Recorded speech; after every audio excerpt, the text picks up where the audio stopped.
मेरे एक अहले सुन्नत दोस्त मेरे साथ एक जनाजे पे गए थे, उसने जाके जनाजे पे कहा मुझे एक चीज़ समझ में नहीं आई। मैंने कहा जी कौन सी चीज़ समझ में नहीं आई? उसने कहा ये आपने मुर्दे के कफन पे क्या लिखा हुआ था? मैंने कहा जी हम नादे अली लिखते हैं, शहादा मासूमीन के नाम लिखते हैं, शहादतनामा लिखते हैं। उसके चेहरे पर तंजिया सी मुस्कुराहट आई। मैंने कहा आप मुस्कुराए क्यों? उसने कहा मेरी समझ में ये बात नहीं आती कि इसके कफन पर लिखने से इसे क्या फ़ायदा होता है। मैंने कहा जी हमें तो कोई फ़ायदा नहीं होता, हमें किसी सहाबी ने बताया है कि फ़ायदा होता है। उसने कहा किस सहाबी ने आपको बताया है? मैंने कहा आप ही के एक सहाबी ने अपने बेटे से कहा था हसन से लिखवा के या कि मैं तेरे नौकर का बेटा हूं, मैं तेरे नौकर का बेटा हूं। और बेटे ने कहा था क्या करूं?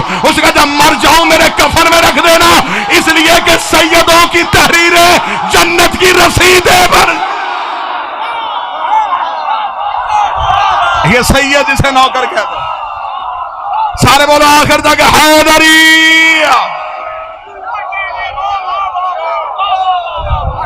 ये सैयदों की तहरीर